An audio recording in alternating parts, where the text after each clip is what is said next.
Hello, family. Welcome to JFK Today, your direct link to all things politics, comedy, and culture. I'm your host, Janaya Future Khan, champ-yapper and frequent nuisance in the activist and comedy worlds. Let's get dialed in. All right, we're going to have a little bit of a full house today. Definitely going to be following up on Netanyahu, the guy I hate more than anyone else in the world, maybe the only person I hate. AOC versus Stein. You're going to love that one. And what's going on with these two astronauts hearing a sound on the space shuttle? So, okay, for those who are not in the know, two American astronauts are currently in space. They were supposed to be back home by now. Barry Wilmore and Sunita Williams. They both have nicknames, though, Butch and Sunny. And I'm like, do I need to be an astronaut to get... Oh, wait, I already do have a cool nickname. Disregard. Future's pretty cool. So they were sent to space, and it was supposed to be an 8 to 10 day mission. It was a test mission on a Boeing spacecraft in June. Now, if you've been a diehard listener, you know that Boeing has been up to some nonsense, very untrustworthy, very, very, very, very far behind on regulations, and are very good at eliminating people who speak out against them. That's just my take on that, but go ahead and check that interview if you want, or that should have been an interview. You know what? One day I'm going to have somebody from Boeing in there. I guess that's the point. So anyway, nearly 3 months later, they're still out in space. That 8-day mission turned into months, and for a little while, they were in limbo and had no idea how they were going to get home. So 3 months later, right, it's been about 3 months, NASA says that they're bringing the astronauts back, except they're not the ones who are bringing the astronauts back. It's SpaceX, a Dragon capsule. I did say I really hate Netanyahu. I also really hate Musk.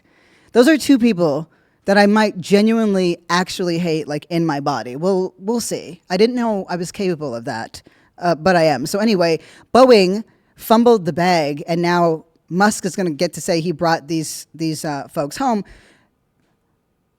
Right now, they're scheduled to arrive February 2025, but here's the thing. So the ship that they had to, the spacecraft, the Boeing spacecraft that they had to jump out of, right, had helium leaks and thruster failures. And it was discovered that the astronauts might need to stay in space because their lives would be at risk in coming back down. So now the ship is going to get home on autopilot. And, they're on a Starliner, right? I got to tell you, they've been paying attention to that ship. And Butch says he's hearing a heartbeat sound coming from the spacecraft, the one that's currently been abandoned but is still in orbit and will be flown on autopilot back. So, I had to look into that because, of course, it's all over the news. And I'm going to tell you something. Earth is ghetto, okay? I want to leave.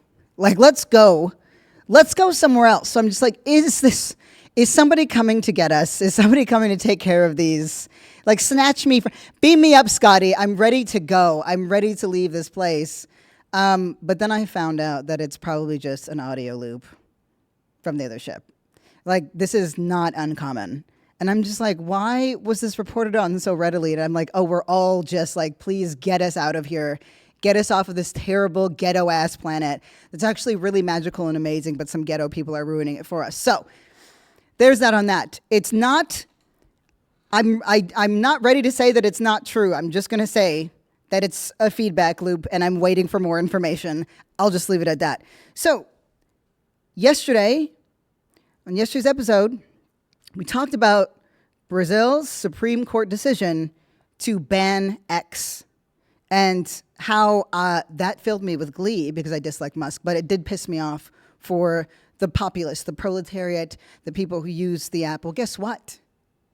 The Supreme Court decided they are not going to fine anyone who uses the app through a VPN. Huge win for the people. I can now love what happened and hate Musk fully, and I can celebrate this because anyone who is using the internet ought to be using a VPN. For the record, you all use a VPN. Download the app, pay a couple of bucks a month. It's whatever it's Nord or there's a new one. There's new ones coming out all the time, but just, have a little privacy. Protect yourselves. All right.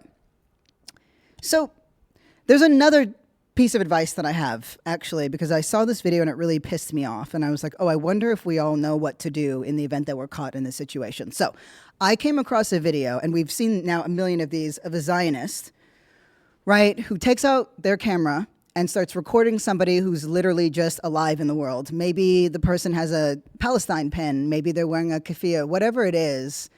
Zionists love to pull out their phone and harass the shit out of people who are just living their lives. So in this particular video, this person is on a computer working as a receptionist, very obviously at a front desk, and is wearing a keffiyeh around her neck.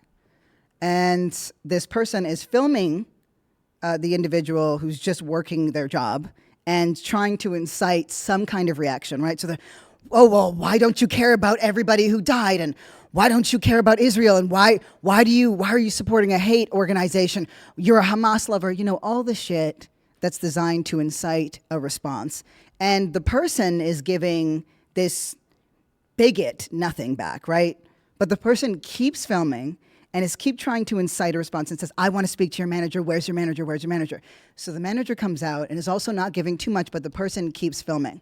So what do you do in that situation, right? Do you tell the person, shut the F up, leave me alone? Do you ignore them? You know what you do? You pull out your phone, right? Or you get on, whether phone, desktop, doesn't really matter, whatever it is, and start playing a Disney song. Just play it. Put it on super loud. Not because it's annoying to the other person, of course it is, but for copyright reasons.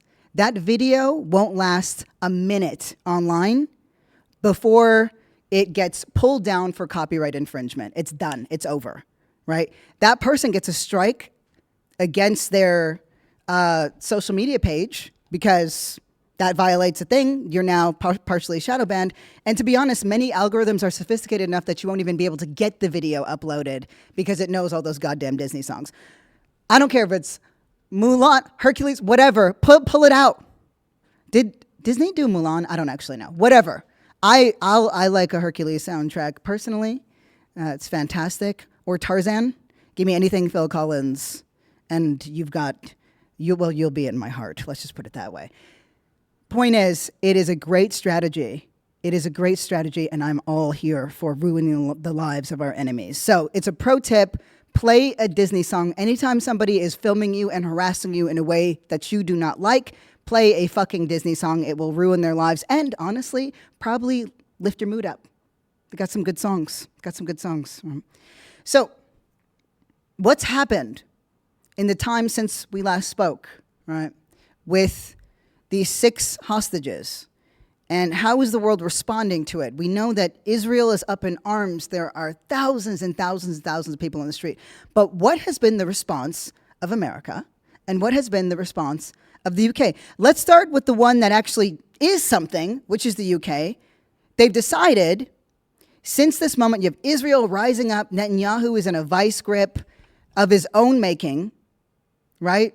We've got 6 people who have perished, and a mountain of tragedy, a mountain of death, over 40,000 Palestinians, right? Just living their lives the same way that you would. Dead because Netanyahu is a piece of shit. At the present, our American government, the Biden administration, has not made any major changes, but the UK, the other big ally, because remember, we're in this garbage fight, China, Iran, Russia versus Israel, America, the UK. Well, the UK has done something that I think is noteworthy. They've decided to suspend some arms sales to Israel. Some. That does not mean that they're not going to be sending anything, right? But currently, Britain's Foreign Secretary David Lammy said that there was a, quote, clear risk that some weapons might be used to commit, quote, a serious violation of international humanitarian law. Is the UK the largest supplier of arms to Israel? No, they are not. Is this significant? Yes, because it suggests a very serious hardening of their position, right? So it's not an arms embargo. It's not a clear win, but it does suggest that some shifts are happening and we cannot minimize what those shifts mean. This would be a perfect opportunity for Kamala Harris to come out and position herself as unique and distinct from the Biden administration stance. Let's remember that the Biden administration is still in power, They're still the ones, Biden is still the one taking the meetings, even though he might be dozing off through half of them. And he's still the one who's setting the precedent and setting the terms. But is Netanyahu on the back foot? That's what matters here. Does this shift by the UK? Remember, the UK goes as America goes, generally speaking. So this is a split that is significant. It suggests that the international pressure that is happening against Netanyahu is enough to make one ally waffle just a little bit. These are the kinds of openings that I was talking about. When a game is rigged, right, you're going to lose from the jump. But if you keep playing, there's going to be openings. Either we're going to force them or circumstances are, and we find our way in. So is Netanyahu on the back foot? This might just be the opening that we need to reimagine ceasefire conversations. Again, I don't want to minimize the fact that ceasefires are imposed. They're enforced. They're not respected. But for whatever reason, the Biden and Harris administration keep talking about it like it's something that Netanyahu has to agree to. I'm like, literally, stop signing the check, simple bitch. It's very simple. Stop sending the weapons. Stop the ships. They're mostly sent on ships. They're big-ass, like, I don't know, ocean liners or submarine. I don't know the words of ships, but they go out there, and that's how they bring them. And, I mean, they're getting green every 36 hours. Maybe just, I don't know, buy the captain a drink, stop the ships for a second, take a beat. This is one of the biggest moments that I've seen for something massive to happen. I want to explain. It's been a long year. It hasn't been a year fully, but like it feels like it's been, this 1 year has been so many years. And I'm not even talking about the calendar year. I just mean from October 7th, right? So we are nearing 1 year from October 7th, but go back to that moment. Go back to October 7th and a couple of days after to really understand the significance of where we are. You could not around that time criticize Israel in any way, right? The mere thought of criticizing Israel, any kind of pushback, any kind of, hey, do you know what happened, what was going on before October 7th? Do you know what's been going on since 1948? No.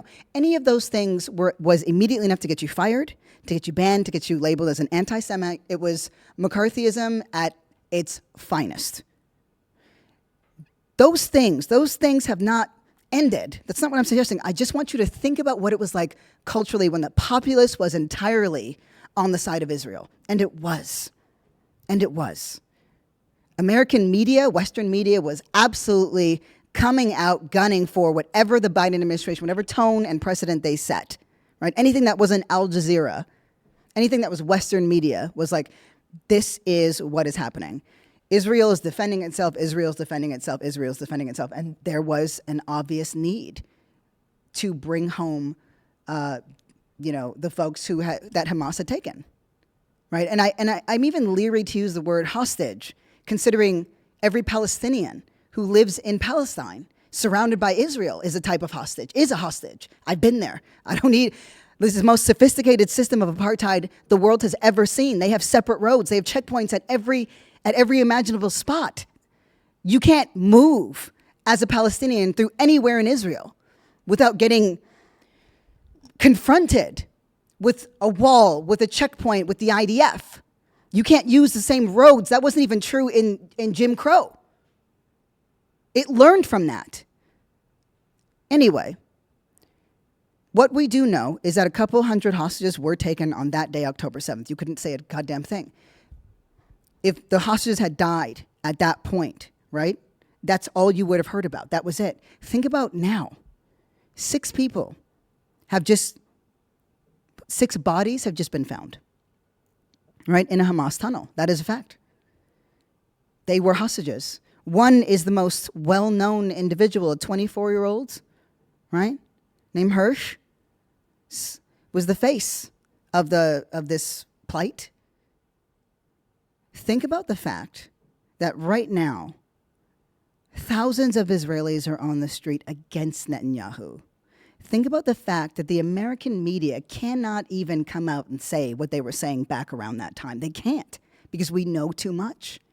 They know that we know. Social media did an unbelievably good job at bringing about the other side of the conversation, the actual conversation we needed to be having at that time. They now can't. Think about the fact that these 6 people who died because they got swept up in Netanyahu's war, right? That's all it is. Netanyahu's one-sided war. They got swept up. It's not enough to change anybody's minds. Everybody still wants a ceasefire. Think about how significant that is. People are unshakable. The biggest issue that they care about right now, outside of the economy in America, is Gaza. That is one of the most, let me go back even further, y'all. I've been in, as somebody who is deeply invested and is deeply invested in liberation theory, and entered this conversation through Black liberation theory, right? We've had a very long history with Palestine. Mine in particular really grew, I want to say around 2013, 2014, right? So not that long ago, but like 10 years. Nobody knew anything about Palestine at that time, right? It was called the religious war. It's a war between religions, where we all know that wars are economic, but you could not bring it up. This isn't a win. That's not what I'm saying. But it's a moment to see the will of the people, even when autocrats, billionaires, techno-billionaires, and governments from some of the strongest countries in the world, it's what happens when we know what we know, and they can't change our minds about it. That is a kind of power. That is significant. That matters. It means that despite all the misinformation out there, despite all the attempts to sow hatred, despite all the rampant Islamophobia and the attempts to hijack the narrative of anti-Semitism, and in doing so diminish it, that the people know what they know, and we want a ceasefire. That 6 bodies that are Israeli, that were hostages, that were taken on that day, that became, for many people, the radicalizing point here in America and across the West. It's not enough to make people say, we don't want a ceasefire anymore. You know what? No. Go on your vengeance. Go on your vengeance tirade. No. Everybody's looking at Netanyahu. And what is the biggest piece of shit on earth? What is he saying in this moment? He's saying, I won't bend to anyone. Just take that in. Thousands, tens of thousands of Israelis, many of whom, right, are the parents and family members of those who were taken hostage by Hamas. Those family members out on the street saying, this is Netanyahu's doing. My son, my daughter, my nephew, my boyfriend. I don't have this person because Netanyahu took it too fucking far. And yeah, I've got so many criticisms of Israel beyond this administration. Like, don't even get me started. But take in this moment and what it means, because the magnitude of it can't be lost. And I'll be honest with you, this is the kind of momentum that we need to actually see this fight through. And more than anything, Kamala Harris, if she actually wants to win, needs to, this is a moment to completely separate herself from the Biden administration and take a stance on her own. Because I'm going to tell you something. Vibes don't equal votes, bitch. They don't. You're running on vibes right now. You're running on vibes. The vibes are good, but those aren't votes. And the populace has made it very clear that outside of the economy, Gaza and Palestine is the second most important thing to voters across liberals and across the progressives and across the left. If she wants to win, because I know we're laughing, we're cracking jokes, Trump has been right-sized, but the threat is not diminished, my friends. It's not. There's going to be more and more influencers you've never heard of in your fucking life with 25 million followers across multiple platforms and more when you think about it. Young men who say, I endorse Donald Trump. And if those guys decide to mobilize, and it's unlikely that they are going to mobilize a huge base, but if they decide to show up themselves, we might be in fucking trouble.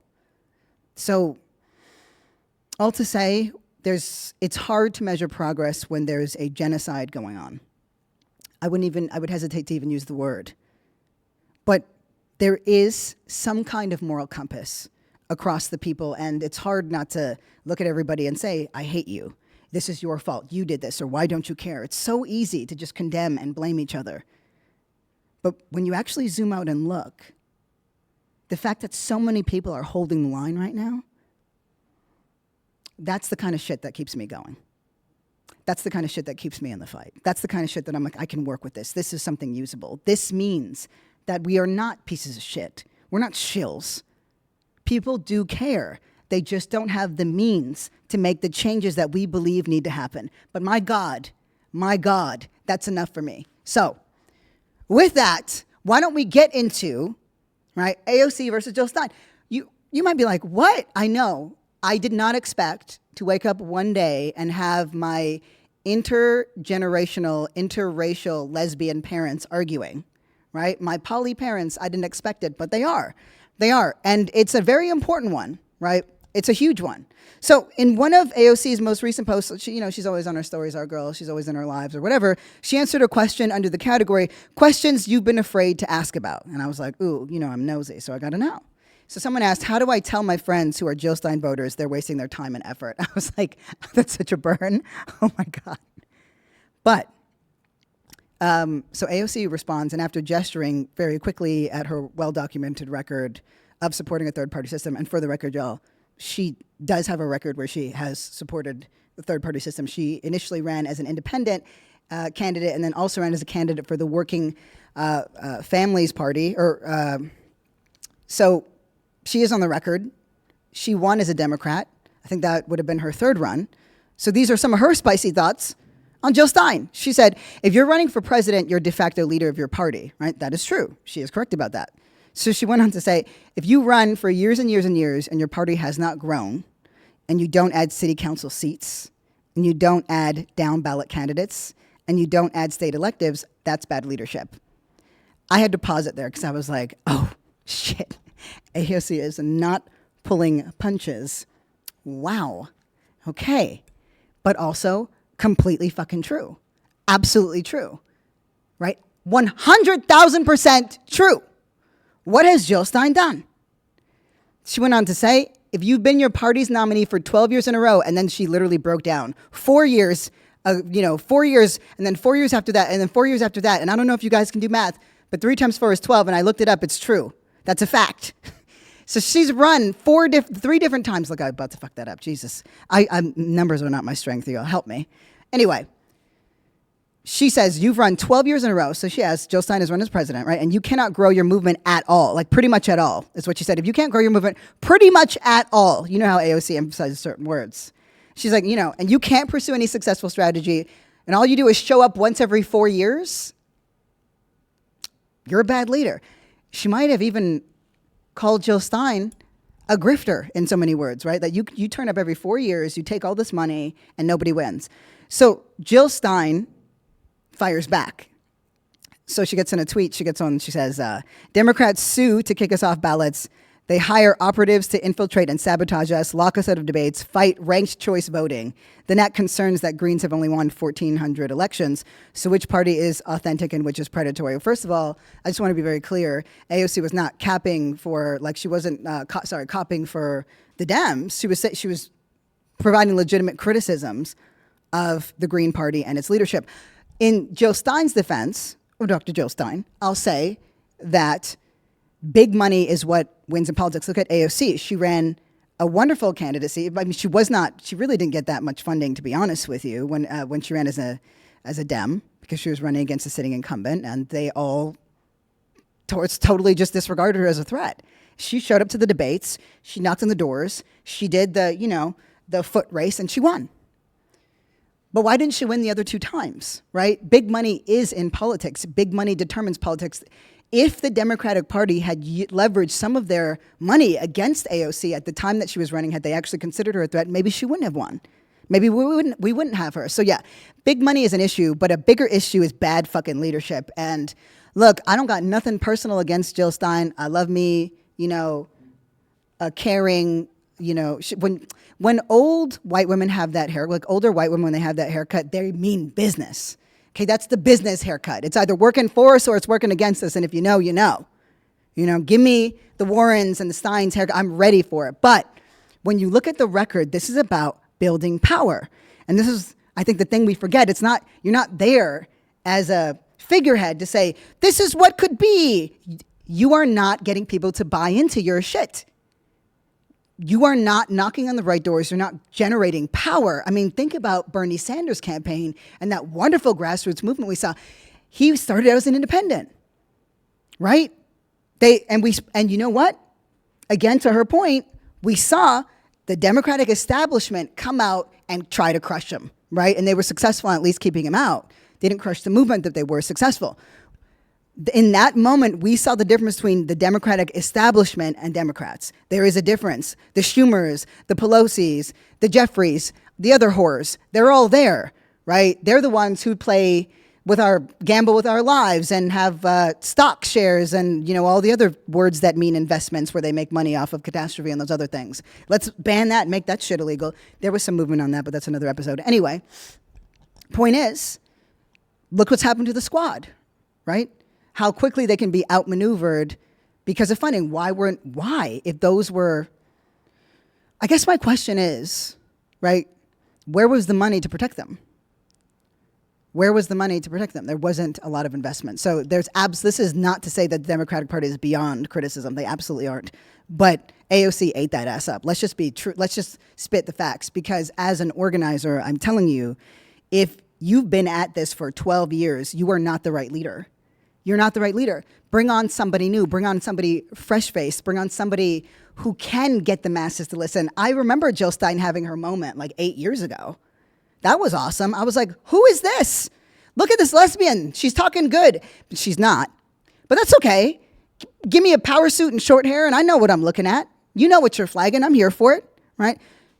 All these death row record white ladies in the pantsuits, I'm here for it. But has she led to any other shifts? No, she hasn't. Maybe it's time for the Green Party to take a step back. But what does that mean for a three-party system? Well, I've got a lot of thoughts on that. That's its own thing. So who's right?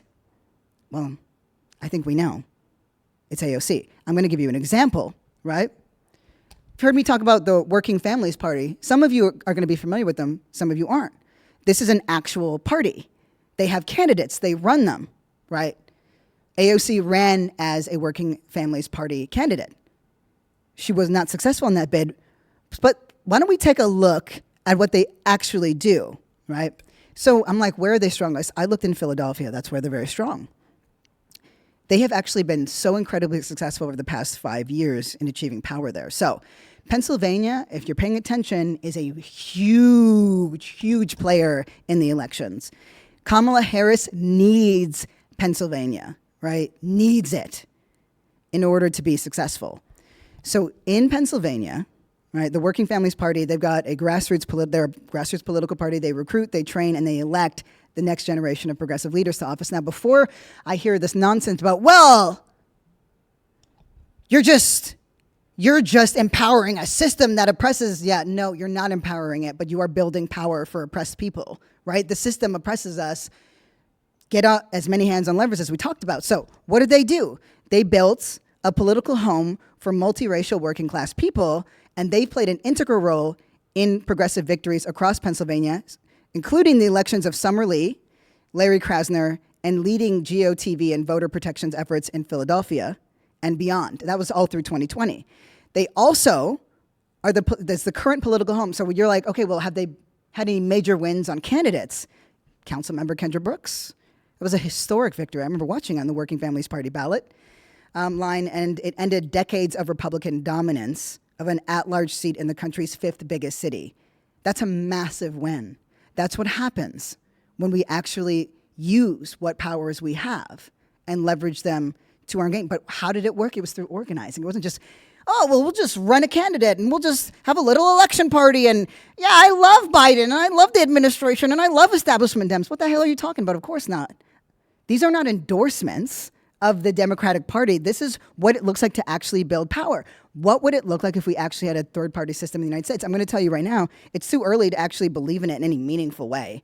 Jill Stein fumbled the bag post, 8 years ago. We're in a totally different era. It's why she doesn't translate for it. Give us a leader we can actually use. I would love to see us less hubris, more power. Anyway, that's some thoughts that I have. I love it when the aunties are fighting. I don't know if AOC counts as one yet, though. I'd like to keep her young. But, she also has had some really nuanced takes on people criticizing her as a member of what would be considered the establishment. And she's not upset about it. It's like, that's what one can expect. But again, when you look at the leading Palestinian organizations across America, many of whom are not, they're not identifying as Palestinian Americans. No, they're Palestinians. They endorse her again and again and again and again. Right? So we need criticism. We absolutely need criticism. But you got to decide, right? If you're going to be on the sidelines, which is what happens when you decide that you don't want to build power, you got to know who to throw words, your cutting words at, and where to throw the words that build up power and build people up. You can be a spectator by all means, right? You don't need to be a fan, but be useful. That is the only thing we need to be while we're here. That's the thing that gives our lives meaning, being useful on some level to each other, to this planet and the world that we're on. That's it. That's a full life. Anyway, with that, why don't we hit the VMs for that question of the day? Hi, Janaya. This is Brianne reaching out from Oshawa, Ontario. My question for you is, it's actually 3 questions, but you don't have to answer them all if you don't want to. First question is, how up to date are you on Canadian politics versus American politics? And then what parallels do you see with what's happening here in Canada versus what's happening in the US currently? And then last question is there another Canadian counterpart similar to you who we should be listening to, who presents information on Canadian politics in a similar delightful format as yourself, so that we can be just as informed on what's happening here in Canada versus the US? Thank you. Love your show. Oh, Brianne, first of all, thank you for this really dope question. I'll just say it, I'll just start with the last question first. There's nobody out there like me, Brianne, in Canada, because that's where I come from. I'm the person. I'm kidding. There are some decent shows. I'll throw you some names. I found that it's got to be a bit of a mishmash. I'm not the most invested in local Canadian politics. I will say that I pay special attention to Quebec and Ontario for obvious reasons. Those are 2 big players when it comes to the electorate and then, of course, Ottawa and, parliamentary politics. I'll tell you what I know. Just generally, Canada is always a couple of years behind the United States. But I have been paying attention since Molyneux was out there and joined the manosphere. That's the guy that came before Jordan Peterson. So I've been watching the ways when you're asking, am I paying attention? And I'm seeing the ways that, the shitty red pill, far-right extremism that's happening across the United States is absolutely happening in Canada. And I'll talk about Trudeau's nemesis in a moment, Paul Liviere, but, and it's been successful on different levels. I mean, we've seen it with the Fords becoming a premier in Ontario, and thus far, it has not been able to take hold, right? But the far-right extremism isn't not taking hold because Canadians are better, even though we do fancy ourselves better and we are nicer for whatever that's worth. I mean, there's the overt racism that you get here in the United States versus the friendly contempt that you can find in Canada, but Toronto is a very fine city. I do fuck with my city on several things, I'll say. But that's been where Trudeau has really had to focus because he has the votes in Toronto. He has the votes in Ontario, and he knows it. That's shifted recently. So the reason why far-right extremism doesn't take hold of Canadian politics as easily isn't because we're better. It's because our population doesn't support it. But is it being onboarded in ways that are very dangerous and concerning? Yes. Did Trudeau just survive by the skin of his teeth? Yes. And similar to the Democratic Party, I'm not like, rah, rah, Justin Trudeau. I'm happy that we have somebody who can speak and who has, some hair that he can flip. But here's the problem. He's been in power for so long and so little has actually shifted for the better for Canadians in the day-to-day. While premiers like Ford had wreaked havoc. So there's some wins. I know we got Olivia Chow as mayor, and a big reason for that is because the left in Canada, right, at least in Toronto, stopped saying, well, if we support this, then we're endorsing this illegal country. And it's like, I totally am with you, but like, what are you actually doing for indigenous people then? Like, it's about the results, not about your beliefs, right? And for as many folks that you can find who say, don't do this, you'll find as many other indigenous people that say you need to do this. This is why identitarian politics don't matter. It's about building power, building power, building power, right? So we saw that Olivia Chow, who became mayor of Toronto, she was able to win because there was so much backlash from Ford and how much he enabled private companies, what he did, you know, how he eroded unions, was shitty to nurses, just a general dirtbag, right? But oh, he was so funny. So I'm seeing there's more seriousness around Canadian politics than what I'm used to seeing. So I want to keep myself contained here because I'll just start talking and it'll be a whole separate podcast. But I'll just say this. Yes, it's happening. Like far-right extremism is happening across America. And it's shifting over to the Canada side. Justin Trudeau is in trouble, right? I went and I was like, weird that you asked because I was looking up this stuff in Abacus data poll, right? Conservatives lead by 17 as 4 in 10 federal conservative supporters, right? Sorry, they lead by 17, right? And 4 in 10 federal conservative supporters say that their vote is more about disliking Trudeau and the Liberals than liking Poilievre and the Conservatives. So we're in trouble, right? Trudeau's been in power for a very, very long time. Poilievre likes to talk the way that Donald Trump does, right? That's who I'm paying attention to. I'm paying like way he talks. Think about how he talks about Jagmeet Singh when he calls him sellout Singh, because he's saying he's just after the pension now. For those of you who don't know, Jagmeet Singh is the very, very beautiful man who is the NDP party leader. He's so attractive. He's so handsome. But has he inspired the masses the way that Jack Layton did all those years ago? No, right? That was when we almost had a moment. So I'll say this. We're in trouble. Justin Trudeau needs to change some things very, very quickly. I'm very interested in watching how the carbon tax election plays out because I know that's something that Poilievre is attacking him on. But am I as up to date as I would typically be if I lived there? No. So I did. I looked into it, and I was like, okay, well, who could you listen to? And I couldn't find something exactly like me. But I do like Canada is boring. I swear to you, I am not making fun. Like, that's the actual podcast name. There's a couple others. If you want to hit us on the DMs on IG, you can, and I can send it to you. But that's the one that I think you're going to find that's a bit more like a roller coaster that's telling you about politics you need to know, but also some of the cultural elements of it that impact politics. And also it's just a bit fun. So those are some initial thoughts. I'm sorry if it was all scattered.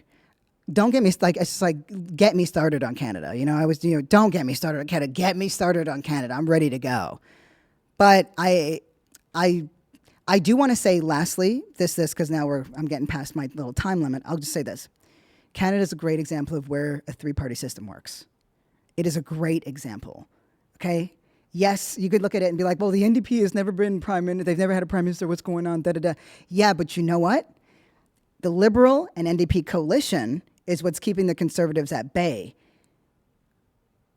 Poilievre knows he has to try to break that. Why does that matter? Why should that matter here in Canada, in the United States? Imagine what would happen if the most left-leaning entity, in order for the right or the Democrats to do what they wanted, they need to get some cosigns from the most left-leaning entity that they have. That's why that matters. That's why it's useful. But Canada is a great example of where a three-party system can actually work in our favor, where you only need to win several seats in order to have some say on what happens on a federal level and also what happens in a provincial or state-by-state level. Anyway, I've gone way over time. I wish I knew that this question was coming so that you guys, your questions just get me. I can yap about them forever. But I do want to try to keep to our little time constraints. Anyway, dope question. If you have any more that are follow-ups and more specific, do send them because I want to hear them. Anyway, with that, why don't we wrap today up? Just want to say thank you so much for listening to JFK Today. You know, it means the world to me. The show really is a labor of love. New episodes drop 4 times a week. We're available everywhere podcasts are streaming. Please drop us a voice note question or just hit us up on jfktodayShow@gmail.com. Shout out to KR and Carolyn and the JFK team. That's literally everyone. And shout out to you, the listeners that make it all possible. Day ones. Peace.